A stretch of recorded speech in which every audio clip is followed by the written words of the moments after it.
Critical thinking is a very important skill that most people should study and learn to make the best decisions in any aspect of their lives. Since human beings by nature are biased, so they get carried away by many things. In order to understand a little bit more about critical thinking, we studied the book Factfulness, which is mostly about understanding how our instincts program us to exaggerate situations and distort our perception of reality in ways that further exacerbate problems and how we react to them. Also, it helps us to see how to control these instincts so that at the necessary moment you can control them and thus make the right decision. There are 10 different instincts that distort our perspective, and that is what factfulness is mainly about.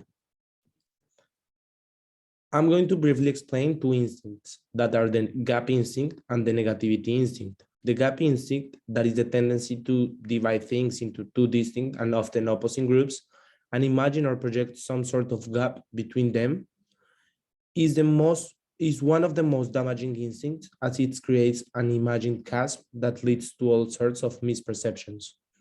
The negativity instinct is a tendency to notice or emphasize the negatives over the positives, meaning that the first thing we see is the negative one.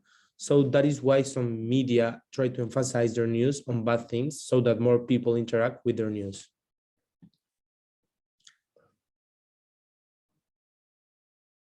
One knew that may be an example of how some news outlets are biased in how they show the acts to their readers is the news about the option of Finland and Sweden to join NATO. In order to see how this happens, we are going to evaluate 4 different newspapers from different parts of the world. These are the BBC, which is the British Broadcasting Corporation, that is the public radio and television service of the United Kingdom, The Guardian, that is also a British newspaper, El País, which is a Spanish newspaper founded in 1976, and RT, which is a news and content redistribution agency based in Moscow, Russia. In the first news given by the BBC, we can see how the newspaper uses the term warn, saying that Russia is threatening these countries in some way in case they join NATO. Negativity instinct is evident because they are trying to show a threat so that they caught people's attention. In the second piece of news given by The Guardian, it is something very similar to what the BBC indicates.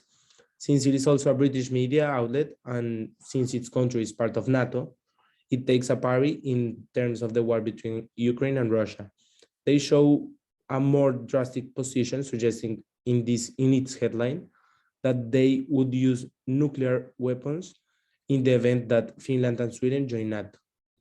This also indicates how the negativity instinct applies in this case, because they are giving news with an even more negativistic way so that it draws people's attention. The third piece of news that is given by the Spanish newspaper El País has a more neutral headline, but in the subtitle, it is evident how they take a position in facing the situation since they make a direct criticism of Putin. This because Spain is a country that is influenced by many of Western policies. The fourth piece of news is from the Russian newspaper RT, and here you can easily see the gap instinct because it is influenced by Russian politics. So it tries to reduce the effect of what is happening, and it tries to put pressure on other countries, such as the USA in this case, instead of just giving objective comments like newspapers should do. So that readers are prevented from being carried away by many comments on these newspapers, what I think people should do is inform themselves not only in one place, but in different newspapers and analyze the news objectively in order to take the position they consider appropriate. But always keeping in mind how your mind and the news can be making you misinterpret the information. Thank you.